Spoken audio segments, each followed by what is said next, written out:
Hi everyone, welcome back to my channel. If you're new here, my name is Hannah. I'm an Orthodox Jew, and I decided to create a YouTube channel because I really didn't see any Orthodox Jews on YouTube, and if they were, not many and not always portrayed well, so I decided to fix that problem.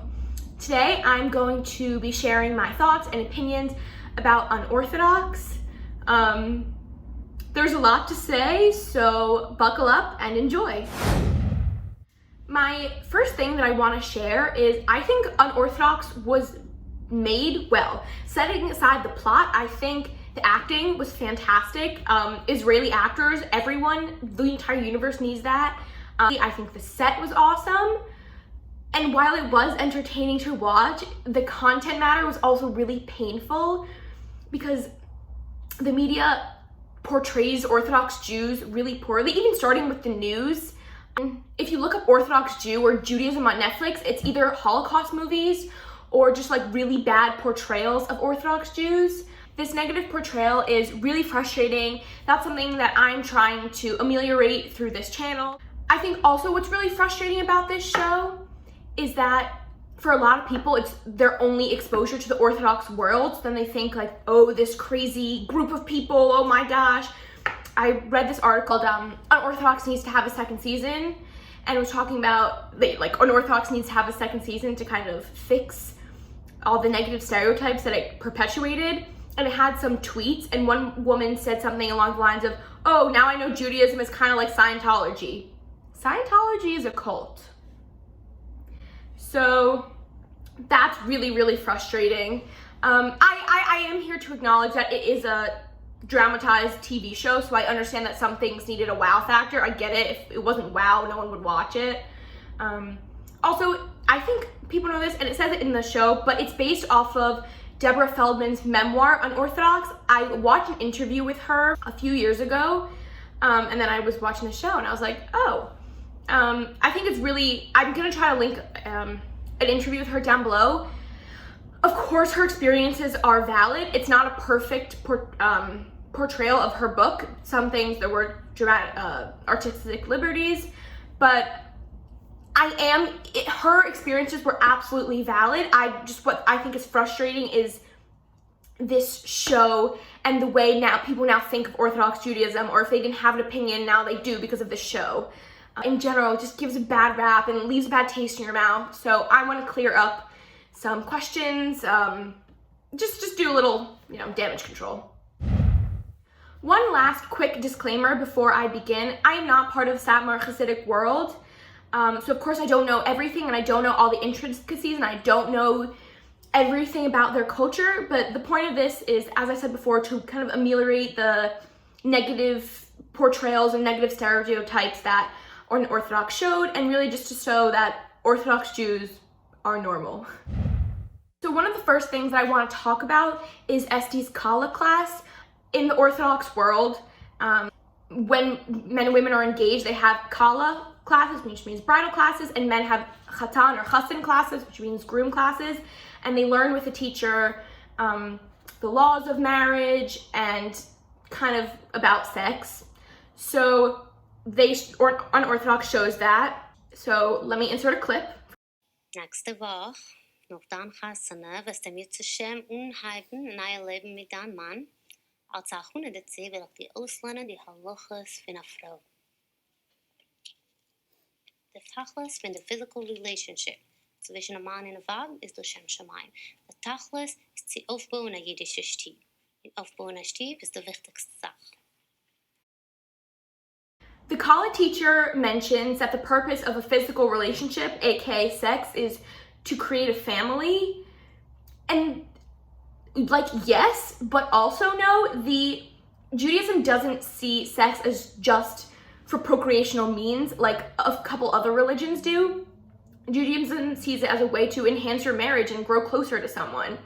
So it's definitely not fair to say sex is only for making children. Of course, in some communities, that's how it is viewed, but that's not what's written in the Talmudic sources. It's just not the only thing that sex is for. Another reason why Judaism does not treat sex as just means to have children and procreate is in the ketubah, a man has to guarantee his wife 3 things. It's food, clothing, /shelter, and sex. So, it doesn't say kids, it says sex. So, just saying. Okay, the hair shaving scene. It was equally traumatic for the viewer and for Esty. And what was really frustrating is they used this picture for promoting everything. As you can see in the picture, it's Esty sobbing while a woman has her hand on Esty's chin and shaving her head. Oh my gosh, that was really traumatic. Let me explain why some women shave their head. It's not necessarily for hair covering purposes. Basically, when a woman goes to the mikveh, there can be no chatzitzot, which means barriers. There can be nothing between her and the water. That includes nail polish, jewelry, contacts, etc. That also means that all parts of her body need to be under the water at the same time in order for it to be considered a valid immersion. So since hair generally floats to the top when you're swimming or in water, there is a possibility that not every strand of hair will be under the water, and thus it invalidates the immersion. If you don't have hair, that there's nothing can float to the top and possibly invalidate your dunk in the mikveh. This is not at all mainstream. It's very, very few pockets of communities that choose to do this. For the most part, women don't do that. When I, God willing, get married and cover my hair, I will absolutely not be shaving my hair. Like, I take a lot of care of my hair. It takes a lot of time, so that will absolutely not be happening. So what those women do that choose not to shave their heads is that there's a lady called a mikveh lady, a balanit, who stands like not in the pool, but like on top, like on the side, on top, so she can watch you immerse to make sure that all your hair goes down. And that's shown in a scene when Esty goes to the mikveh. The lady says kosher, which means that it was a valid immersion. But yeah, hair shaving is absolutely not mandatory at all. It is not mainstream. A few weeks ago, my mom was FaceTiming her boyfriend, who is not Jewish, but he has watched Unorthodox. And I was like, just got out of the shower. I was like in my pajamas and I had like a towel on my head, and I went to go to the kitchen and I didn't realize, but her phone was facing so that he could see me. He's like, Hannah, nice look. And I was like, thanks so much. So then he was like, oh, well, at least you won't have to worry about that when you're married. And I was like, I knew he was referring to the towel on my head.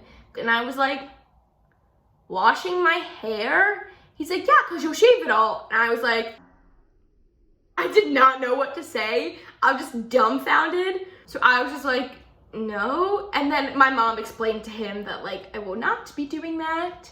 But yeah, see, that's exactly an example of how so many people who do not know the Orthodox community, they now have the stereotype and what they think of all Orthodox women or Orthodox people in general, and that's just not it. So I was like, oh boy. Yeah, that was a fun one. Next, I'm going to be talking about the sex scenes. First inaccuracy is Yanki and Esty are wearing so much clothes. Like, they're both wearing dresses and like hair covering, and he's wearing tzitzis and a kippah, and it's just so much. And actually in Judaism, you're supposed to be totally naked when you have sex. So that was inaccurate. I don't really know why they did that, but my next point to address is Talmud Torah. אפילו דגימור זוגת, as a doves on pleasure in the midst of imperia veribia. Sie da beferrische Gemure. As a man darf sicher machen. As an Vab soll feel pleasure. Freund tut na fino nicht lernen Gemure. No, they are not. In some communities, they don't think it's appropriate. And I guess women learning Talmud is relatively new, at least at the level that they're learning it today, where there are so many institutions where women can learn Gemara, but it's definitely not forbidden. I think in more right-wing religious conservative groups, it's not as common, but it is absolutely not forbidden. In Israel in January, there was a huge siyum, which is like a celebration thing when you finish a piece of Torah. There's a huge women's siyum on the Talmud, so it's absolutely not forbidden at all. In one of the scenes in Germany when Yanki and Moshe, are trying to get Esti and they're checking into their hotel. It's always a great pleasure to host guests from Israel here in Germany. Shalom. Israel. Zionim. We're from New York, the United States of America. Let me give some backstory. So Satmar Jews do not believe in the modern state of Israel. They don't think that it is possible without Mashiach, the Messiah. Also, they have a problem with the fact that the state of Israel was started and this whole Zionist movement was started by secular Jews. So the Satmar community and, the Notori Karta and whatever, they are not supportive of the state of Israel, which I think is really sad and really frustrating.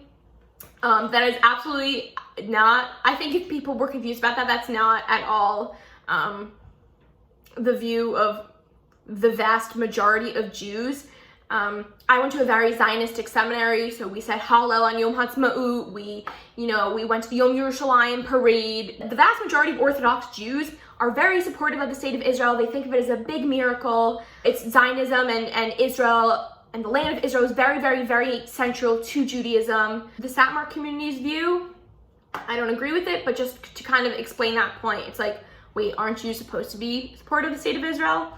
Yes, but that's our community, that's the philosophy, happens.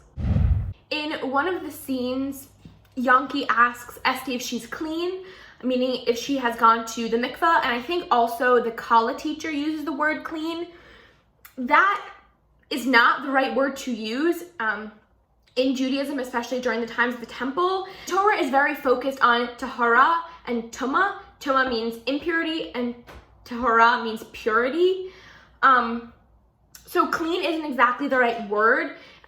He should have said tahor, which means pure, but even still the translation doesn't work because that implies a woman on her period is dirty and unclean and unholy. That's absolutely not it. There's nothing wrong with periods at all. It actually means you're healthy. So that's awesome. There's no stigma around periods in Judaism, and periods actually kind of are the beat of an Orthodox relationship. What I have been taught is that the ultimate tuma, impurity, is death, because that is the absence of life. So that's why Kohanim can't go to a graveyard or be around dead bodies. That's why after you go to a cemetery, you have to ritually wash your hands. So when a woman has her period, it means that she didn't get pregnant that month, she didn't have a baby. So the blood is the shedding of her uterine line, and that's the exiting of potential life. So that's why she would be tuma or impure, but again, impure is a really bad translation. She is not dirty. I want to conclude with saying that I think for the most part, Hasidic Jews love their communities and they feel fulfilled and do not feel oppressed. The way the media and TV portrays Hasidic Judaism, that is very much how it feels, but again, it's TV, so things are dramatized and you only use the most juicy stories. That's, someone who's just happy and content with their life, that doesn't make for good TV or good media or good press. So, of course, there are going to be unhappy people and abuse in every community. And it's not specific to Judaism or Hasidic Judaism. It's absolutely in secular communities. It's just the added aspect of, Jews and, oh, they're so crazy. It, again, makes for good TV. A very important aspect to note is that Unorthodox did not portray every little gritty detail about religious life. They took all the beauty and the custom and, out of the show. One of the big reasons that I decided to become religious because everything was imbued with meaning and purpose and joy. And, we're told, Idu at Hashem b'simcha, serve God with happiness and joy. And just, again, in the Hasidic culture, everything is infused with meaning because the whole principle of the Baal Shem Tov, who was the founder of the Hasidic movement, is that, there should be everyone should have their own connection to God. It's not, you don't have to be the Torah scholar and always learning to have a relationship and a connection to God.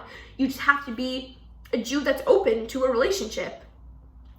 I think the only part that sort of came close to portraying the joy in the Jewish and the Hasidic community is the wedding scene, but I think they just focused on the awkward parts. And, you know, there was a little bit of dancing, and I think that was accurate. Jewish weddings are crazy. Everyone, like, it's a mitzvah to bring joy to the bride and groom, so people go all out.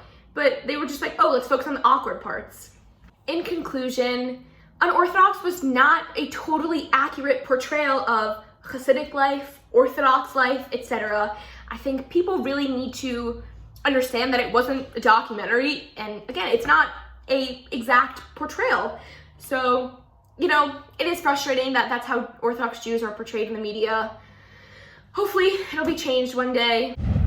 Before I finish this video, I want to share 3 things that actually portray Orthodox Jews, wait for it, in a positive way. The first is a book, Shattered Illusions by Lee Hirschvik. First of all, Lee is just the coolest person ever. So she wrote a fiction book. It's a murder mystery type thing, but like, and it features an Orthodox character. It's not at all a Jewish book, but it does feature an Orthodox character, and she's portrayed really normally and really authentically. The second thing that I want to share is Jew in the City. It's a website, and they also have a YouTube channel. It's run by Allison Josephs, who she herself became an Orthodox Jew. And it's also really just there to debunk things about Judaism and kind of peel back the negative stereotypes that Orthodox Judaism has. So that's a really great website. She has really cool interviews with people, articles, videos about Jewish customs and rituals. So I really highly suggest checking that out. The last thing is a YouTube show called Soon by You. The way I don't even know how I found out about it, but it's kind of like the Jewish Friends. It's on YouTube, it's episodes. I think there's 2 seasons. It's really cool and portrays Orthodox Jews really normally. That's all for today. Let me know in the comments if you have any more questions or anything you would like me to talk about. I'm hoping to make at least one more video about Unorthodox, possibly explaining some of the ritualistic things. For example, the spaceship kitchen, what's up with that? Yeah, it's funny. So hopefully that video will be coming to you very soon.